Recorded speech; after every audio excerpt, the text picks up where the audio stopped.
ಮತ್ತೊಂದು breaking news ಇದೆ. ಅಭ್ಯರ್ಥಿಗಳ ಗೆಲುವು ಸೋಲಿನ ಹೊಣೆ ಸಿದ್ದರಾಮಯ್ಯ ಹೆಗಲಿಗಂತೆ. ನಯವಾಗಿಯೇ ಸಿದ್ದು ಹೆಗಲಿಗೆ ಹಾಕಿದ್ದಾರೆ ರಾಜಕೀಯ ಚಾಣಾಕ್ಷ. ಕಾಂಗ್ರೆಸ್ ಹಾಗೆ ಜೆಡಿಎಸ್ ಕಾರ್ಯಕರ್ತರ ಅಸಮಾಧಾನ ಇದೆ. ಜೊತೆಗೆ ಅಸಮಾಧಾನವನ್ನು ಶಮನಗೊಳಿಸಿ ಗೆಲ್ಲಿಸಿಕೊಂಡು ಬರುವಂತಹ ಹೊಣೆಯನ್ನ ಮಾಜಿ ಸಿಎಂ ಸಿದ್ದು ಹೆಗಲಿಗೆ ಹಾಕಲಾಗಿದೆ. ಹಾಸನ ಮಂಡ್ಯದ ಹೊಣೆ ಸಿದ್ದರಾಮಯ್ಯಗೆ ಕೊಟ್ಟಿದ್ದಾರೆ ಎಚ್.ಡಿ. ದೇವೇಗೌಡರು. ಇದೊಂದು ಟಫ್ ಟಾಸ್ಕ್ ಆಗುತ್ತೆ ಅಂತ ಅನ್ಸುತ್ತೆ. ಯಾಕೆಂದ್ರೆ ಸಿದ್ದು ಕಾರ್ಯಕರ್ತರನ್ನು ಎತ್ಕಡ್ತಾ ಇದ್ದಾರೆ ಅನ್ನುವಂಥ ಅನುಮಾನ ಇರೋದ್ರಿಂದ ಸಿದ್ದರಾಮಯ್ಯಗೆ ಹೊಣೆಯನ್ನು ಹೊರಿಸಿದ್ದಾರೆ ಎಚ್.ಡಿ. ದೇವೇಗೌಡರು. ತನ್ನ ಶಿಷ್ಯನಿಗೆ ಈ ಒಂದು ಹೊಣೆಯನ್ನು ಹೊರಿಸಿದ್ದಾರೆ.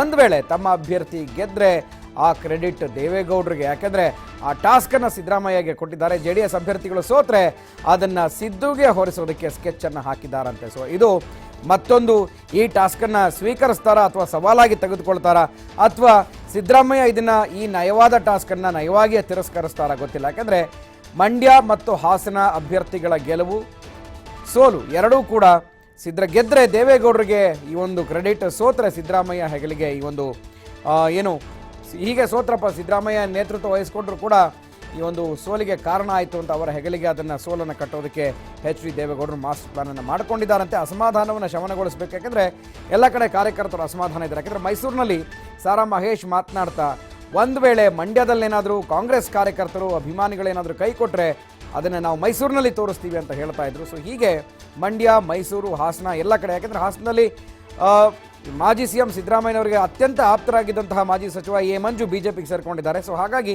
ಎಲ್ಲ ಒಂದು ಕಡೆ ಈ ಟ್ರಯಾಂಗಲ್ ಆಟ ನಡೀತಾ ಇದೆಯಾ ಅನ್ನುವಂಥದ್ದು ಕೂಡ ದೇವೇಗೌಡರಿಗೂ ಕೂಡ ಮನವರಿಕೆ ಆಗಿದೆ. ಸೊ ಹಾಗಾಗಿ ಈ ಒಂದು ಬಿಗ್ ಟಾಸ್ಕನ್ನು ಸಿದ್ದರಾಮಯ್ಯ ಹೆಗಲಿಗೆ ಹಾಕೋದಕ್ಕೆ ನಿರ್ಧಾರ ಮಾಡಿದ್ದಾರಂತೆ. ಈ ಬಗ್ಗೆ ಮಾಹಿತಿಯನ್ನು ಪಡೆಯೋಣ. ನಮ್ಮ ಪ್ರತಿನಿಧಿ ಶಿವು ಜೊಹಳಿ ಇದ್ದಾರೆ.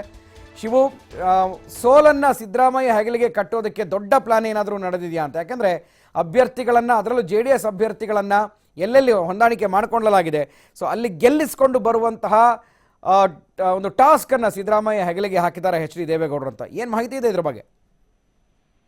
ಖಂಡಿತವಾಗ್ಲೂ ಗುರುಪ್ರಸಾದ್, ಯಾಕೆಂದ್ರೆ ನಿನ್ನೆ ನಡೆದಂತಹ JDS ಮತ್ತೆ ಕಾಂಗ್ರೆಸ್ ನಾಯಕರ ಸಭೆಯಲ್ಲಿ ಸಾಕಷ್ಟು ಚರ್ಚೆಯನ್ನ ಮಾಡಿದ್ದಾರೆ. ಅಂದ್ರೆ ಅದಕ್ಕೂ ಮುನ್ನ ಕುಮಾರಸ್ವಾಮಿ ಮತ್ತೆ ದೇವೇಗೌಡರು ಒಂದು ಪ್ಲಾನ್ ಅನ್ನು ಕೂಡ ರೂಪಿಸ್ಕೊಂಡಿದ್ದಾರೆ. ಅದೇ ಪ್ಲಾನ್ ಅನ್ನ ನಿನ್ನೆ ಸಭೆಯಲ್ಲಿ ಕೂಡ ಪ್ರಸ್ತಾಪವನ್ನ ಮಾಡಿ ಅದನ್ನ ಅಡಾಪ್ಟ್ ಮಾಡುವಲ್ಲಿ ಸಫಲರಾಗಿದ್ದಾರೆ ಅಂತಾನೆ ಹೇಳ್ಬೇಕು. ಯಾಕೆಂದ್ರೆ ಹಾಸನ ಮತ್ತೆ ಮಂಡ್ಯದಲ್ಲಿ ಸಾಕಷ್ಟು ವಿರೋಧಿ ಅಲೆ ಇದೆ. ಯಾಕಂದ್ರೆ ಅಲ್ಲಿರುವಂತಹ ಸ್ಥಳೀಯ ಕಾಂಗ್ರೆಸ್ ನಾಯಕರು JDS ಅಭ್ಯರ್ಥಿಯನ್ನ, ಅಂದ್ರೆ ಮೈತ್ರಿ ಅಭ್ಯರ್ಥಿಯನ್ನ ಬೆಂಬಲಿಸುವುದಕ್ಕೆ ಹಿಂದೇಟನ್ನ ಹಾಕ್ತಾ ಇದ್ದಾರೆ. ಜೊತೆಗೆ ಈಗಾಗಲೇ ಬಹಿರಂಗವಾಗಿ ಕೂಡ ಅವರ ಅಸಮಾಧಾನವನ್ನ ಹಾಕ್ತಾ ಇದ್ದಾರೆ. ಅವರನ್ನ ಶಮನ ಮಾಡುವಂತ ಒಂದು ಪ್ರಯತ್ನವನ್ನ ಮಾಡಿದ್ರು ಕೂಡ ಇನ್ನೂ ಸಕ್ಸಸ್ ಆಗಿಲ್ಲ ಗುರುಪ್ರಸಾದ್. ಈ ನಿಟ್ಟಿನಲ್ಲಿ ಸಿದ್ದರಾಮಯ್ಯ ಅವರಿಗೆ ಅವರ ಒಂದು ಶಮನ ಮಾಡುವಂತ ಹೊಣೆಯನ್ನ ಹಾಕುವ ಮೂಲಕ ಪರೋಕ್ಷವಾಗಿ ಸಿದ್ದರಾಮಯ್ಯ ಅವರನ್ನ ಮೇಲಕ್ಕೆ ತರುವಂತ ಒಂದು ಪ್ರಯತ್ನವನ್ನ ಮಾಡಿದ್ದಾರೆ. ಅಂದ್ರೆ ಏನಾದ್ರೂ ಒಂದು ವೇಳೆ ಚುನಾವಣೆಯಲ್ಲಿ ಸಿದ್ದರಾಮಯ್ಯ ಅವರೇ ಎಲ್ಲ ಜವಾಬ್ದಾರಿಯನ್ನ ವಹಿಸ್ಕೊಳ್ತಾರೆ, ಅಭ್ಯರ್ಥಿಗಳನ್ನ ಗೆಲ್ಲಿಸಿಕೊಳ್ಳುವಂತಹ ಹೊಣೆಯನ್ನ ನಾನು ಮತ್ತೆ ಸಿದ್ದರಾಮಯ್ಯ ಹೊತ್ಕೊಳ್ತೇವೆ, ಶಮನ ಮಾಡುವಂತ ಏನು ಸಣ್ಣ ಪುಟ್ಟ ಸಮಸ್ಯೆಗಳಿದೆ, ಅಂದ್ರೆ ಕಾರ್ಯಕರ್ತರ ಅಸಮಾಧಾನ ಏನಿದೆ ಅದನ್ನ ತಣಿಸುವಂತ ಒಂದು ಕೆಲಸವನ್ನ ಸಿದ್ದರಾಮಯ್ಯ ಮಾಡ್ತಾರೆ ಅನ್ನುವಂತಹ ಒಂದು ಹೇಳಿಕೆಯನ್ನು ಕೂಡ ಕೊಟ್ಟಿದ್ರು.